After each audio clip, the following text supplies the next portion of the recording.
I'm Mike. And I'm Jason. Live long in lawsuit.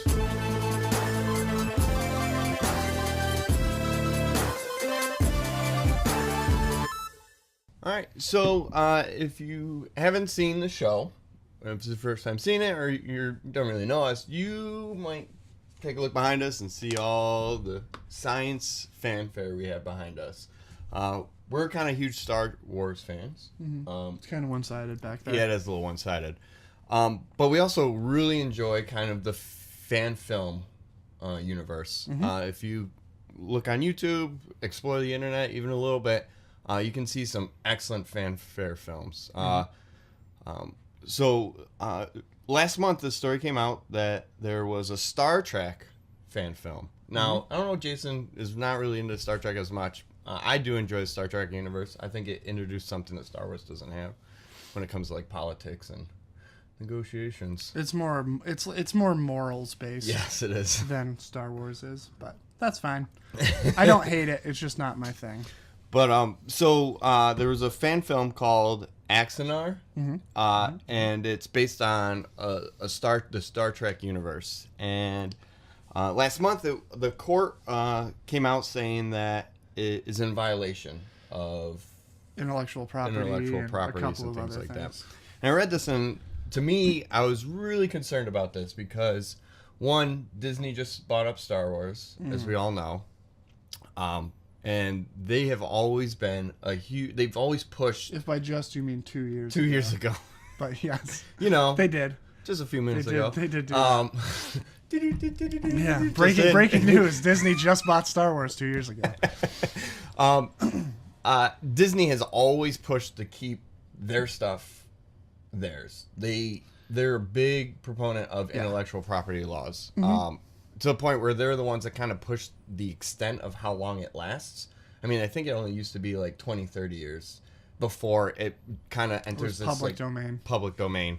And they were the ones that really pushed to extend that timeline. So to me, this lawsuit, and there's others in the past, but this lawsuit kind of sets a scary precedent because fan films are amazing.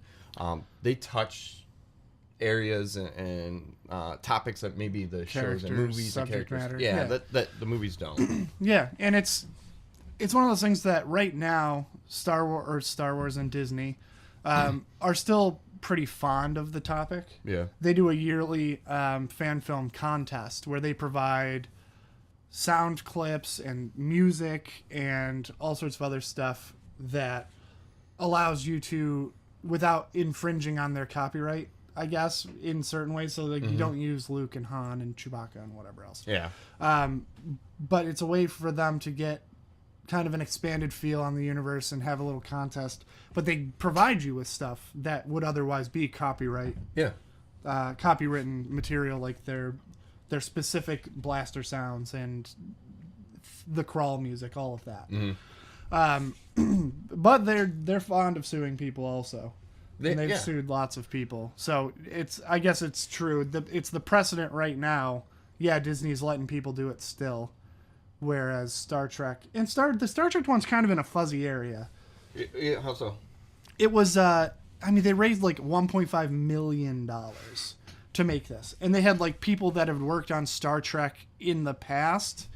Yeah. Like in the production staff. Like, so it almost seems like they were trying to make names for themselves. Yeah, and it said in one of those things that the guy that, I don't know if he wrote the fan film or if he just directed or produced or whatever he did. The guy that was kind of in charge of this whole thing had met with Netflix to potentially try and get a job doing like a Star Trek show for them, even though he had nothing to do with Star Trek. So I think that he was trying to use this thing. It was crowdfunded, $1.5 million, by the way. Holy cow. And go Trekkies. So that $1.5 million, yes, while it was a fan film and it wasn't for financial gain in that sense, he then turned the buzz of this whole thing into, hey, maybe I can get a job out of it. So I feel like maybe that's part of why this lawsuit's happening, not necessarily just because of like copyright stuff. And I know, kind of going back into Star Wars, is that we were looking up lists of lawsuits Lucasfilms had in the past, and one of them was the Saber. And it, really, if you look at the saber that they sued, the company that they sued, it looked like a laser pointer. Yes. It was just one of those, like, really high-powered, like, lasers that light paper on fire. Like that thing. And I look behind us, and we have a collection of these, but, like, we can get replicas. Like, you can get Luke's saber. And the fact that you can, from companies like Saberforge and Vader's Vault and all these other places. They exist, and they're using, some of them are using, like, actual sounds from the movies, like taken directly from the soundtrack, which, you know, I don't know how big of a thing that is, but the fact that they're still allowed to operate is crazy, because it's kind of an untapped market for I mean, Hasbro does, like, Black Series lightsabers that are kind of trash. Mm-hmm. They don't have anything high end like this that they do anymore, ever since Master Replicas stopped making what's amazing is that this is called a lightsaber trademark. It's not called a lightsaber. Oh, they call it something. Yeah, they I don't know what Vader's Vault. I think they just call them sabers. Sabers, okay. I think is fine. It's skirting around the rules of what you can call things like that, but I'm pretty sure. Yeah. Oh no, they say lightsabers right on their website. So it's trademark, and then you have maybe they're small enough. Then you have, and this kind of dumps into why I'm concerned about Disney being a part of this, is that you have something called a Jedi Academy where they teach people how to fight with these and sword fight. Well, they called it it was a lightsaber academy. Yes. But yeah, and they got shut down. Yeah. So I guess I don't know why you'd be so specific about what you want to keep out and what you don't, because it's like, this is just one of those things where it's like, oh, this is cool, and it makes people think about Star Wars, and then those people might buy one of these. I bought one because you bought one. Yeah, or they might go watch Star Wars, or they might go buy a toy. It's like, I understand. Like, if you're not filling this need in the market, you're not doing customized lightsabers. Mm-hmm. So what do you care? And I guess they don't. They haven't stopped any of these people from doing that. But then they stopped. So one interesting story is the guy using it. The guy, they stopped him from using it. But a guy was going to build a life-size AT-AT. Yeah, and they shut him down. How awesome would that be? And it was another thing, though, that was crowdfunded. So, like, he got a ton of donations to build this. Yeah, but what's the difference between crowdfunding and us buying this and then Disney making any profits? Honestly, I don't know. That's why I can't be a lawyer, I guess. I don't understand what's okay and not okay. Yeah, because it's like, oh, it's not used for satire. It's not used for to me, teaching purposes, so it's not public domain. It's like, to me, this is. I would be, if I was Disney, I'm more upset about the lightsaber than a guy building an AT-AT I love Vader's Vault and you know, Genesis Custom Sabers and all those people that make these, but like, same. If I were Disney, I'd be like, that thing they're doing is making them a lot of money. Let's shut them all down and start making our own. Yeah. So, yeah, I guess I don't really understand that either. Yeah. Why? I don't know. Why pick that battle? Yeah. So for Star Trek, like, why? I get that.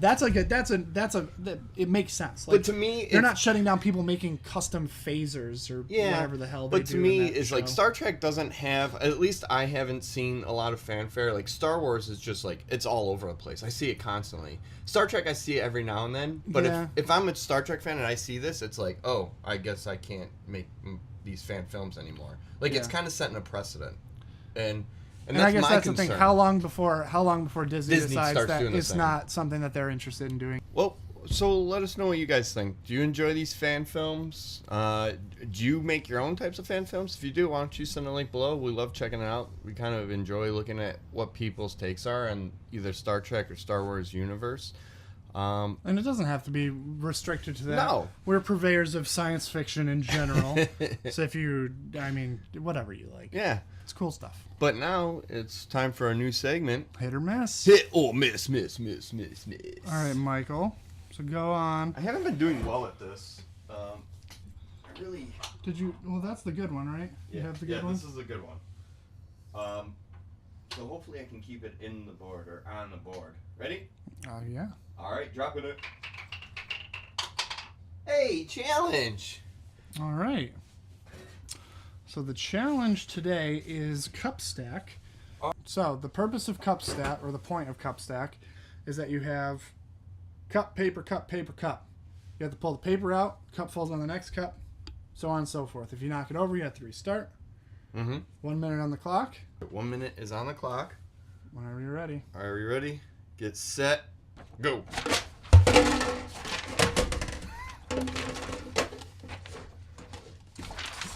I know this is achievable. I did the 3 cup. Oh, damn it. Oh.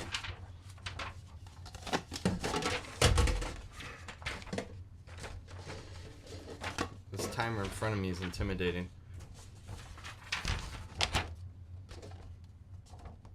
The microphones are in the way.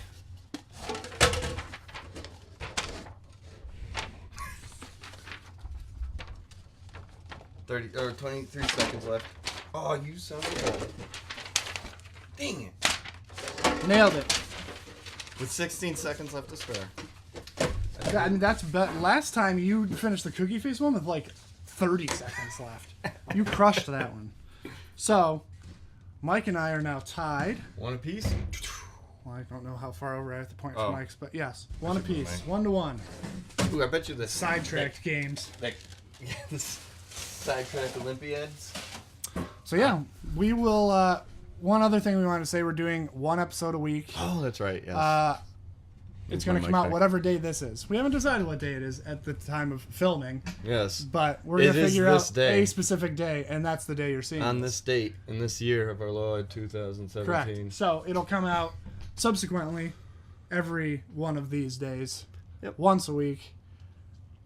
Moving forward. Yeah, and I the idea is that we really want to focus on providing good content. Yeah, and, as opposed to quality over quantity. Yeah, so, and with that said, we do this, we enjoy doing this. I mean, we sit next to each other every day. Yeah. And we just ramble on like this all the time. Mm-hmm. But we do this for you guys. So if you have any ideas, things you want us to do, challenges, punishments, topics to talk about, there's no limits to this. So let us know. We'll definitely take your ideas and we'll run with them. Yeah. So we do appreciate you guys watching, and we'll see you next week. See ya.